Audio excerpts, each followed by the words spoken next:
a beautiful day to be beautiful, which you are. But 5 minutes ago, I wasn't very much so. I've done something very regrettable, which I'm not proud of. And I raised my voice at my mother. For some context, I'm a bit worn out about a few different things going on in my life, and I was, well, as you can see, this is why I'm shirtless in the first place, with glasses, looking like a Smurf, I think they're called, the little blue dwarf gremlin things.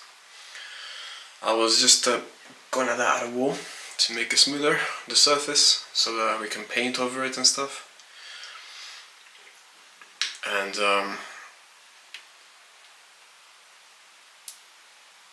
she, you know, when you have like a lack of patience for somebody that you've known for a long time because of certain things that boil your blood, and every little thing that they do, you just like. Most of the time I have this with her, but I try to have some self-control and I try to become a better man, for I am a man of faith, and it is within my values in general to treat my mother well.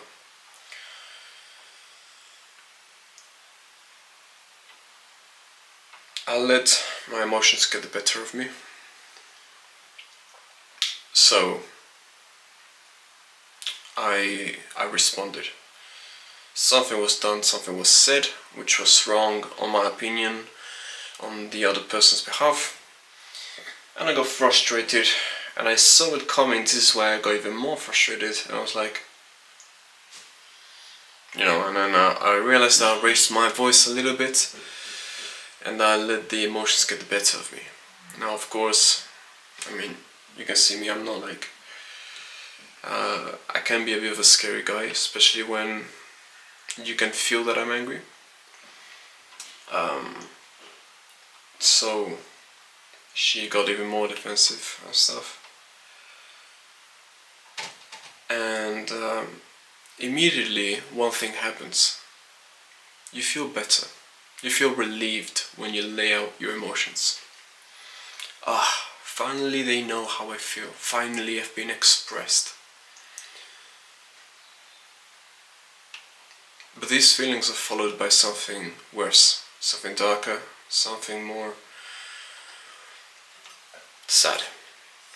It is that, yeah, you've expressed how you felt. You've laid your feelings nice and clear.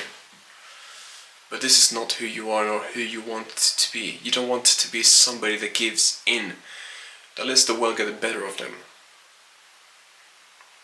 You want to be somebody in control. Not necessarily of others, but of yourself.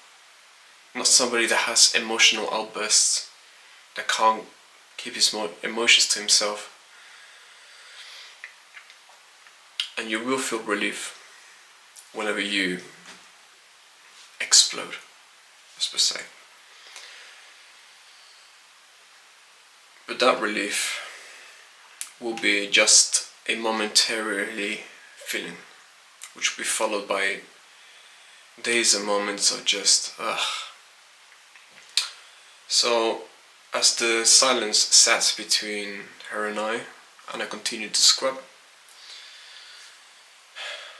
I reflected upon myself, and I realized this emotional outburst is a reflection of my entire life. How easily I get frustrated at things that go my way, how I feel betrayed about the world, and I still continue to do something in a way that I thought was wrong, and blah blah blah. I thought, I'm so puny, I'm so pathetic. I've got nothing right now going for me, and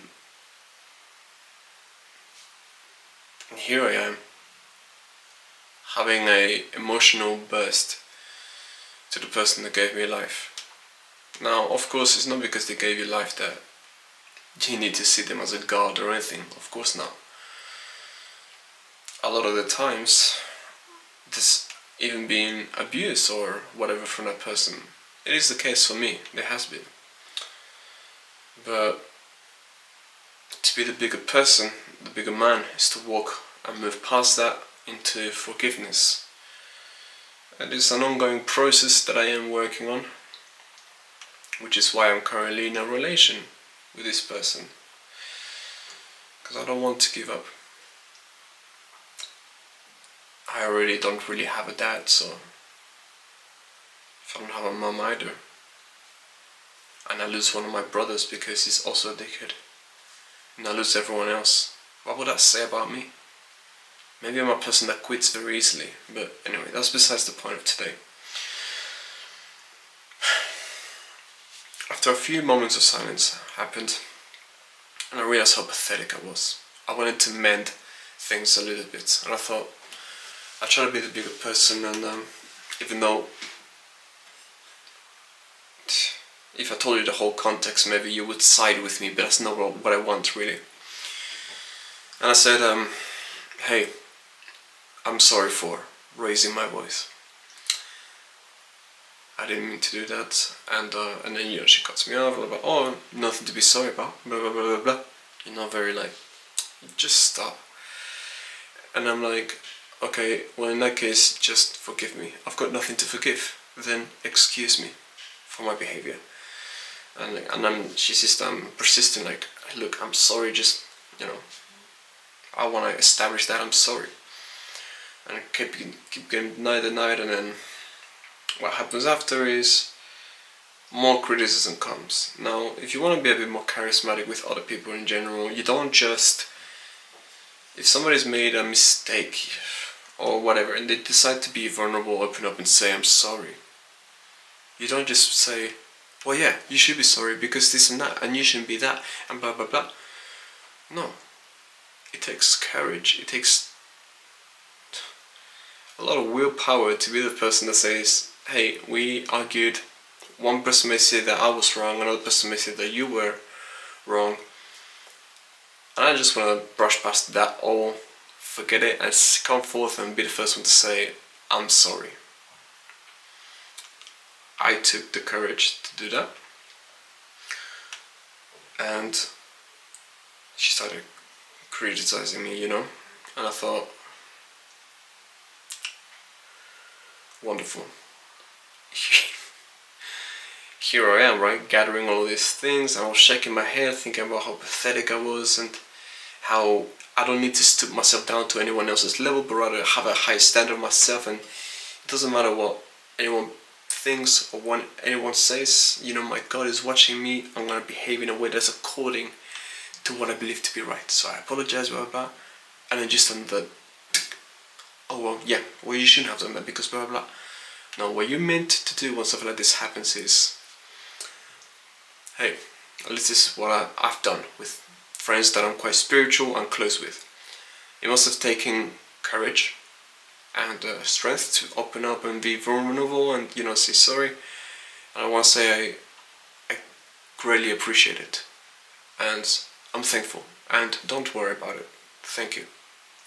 That's perfect, because if they are sorry and if they got the guts to come and say to you, authentic way, not in like a fake like, oh yeah, sorry. No, like actually, I'm sorry. Then you should forgive it and let it go. You should forgive it from the first moment. Do not hold onto your own soul anything that's prejudicing it. But yeah, if they decide to come forward, then in that moment that they say sorry, just be like, whatever. We're all humans, we all make mistakes, we're all this, we're all that. I'm gonna forgive that person. And you just say to them, thank you. You're brave for coming forth, and I forgive you. Don't worry about it. That's not what happened. I just got more critics. But maybe it's my fault, right? Maybe it's because I failed the first test and I was emotional in the first place. Now the following test was made harder, and I'm like, okay. I didn't have an emotional outburst again. I just kind of listened and thought, great, I'll sit through this. I'll hear her out. I'll let her feel better about herself, and I'll just listen to what she has to say, and that'll be it.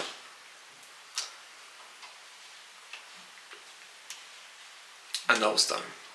I didn't react in an emotional way. I took control of myself, and things ended peacefully. And then we had a nice conversation, well, nice, a normal conversation. And then we finish things. I just, finish scrubbing the wall. And I wanted to record this video. This is why I'm still like dirty, and I'm still wearing this that's full of like the particles from the wall on my hands and my nose. You probably can't see it, it's not crack. And my body in general. But do not let emotions control you, but be the one in control.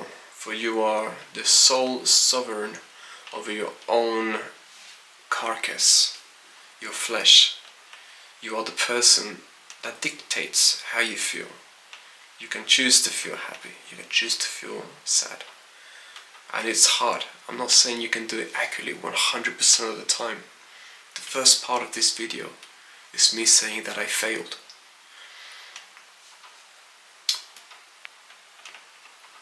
But you don't have to remain in that failure. And you can rectify your wrongs, you can improve your rights. You can exalt yourself and become a better person, man or woman, whatever you are. So, it's kind of all that I wanted to say. I've got some more stuff to do, and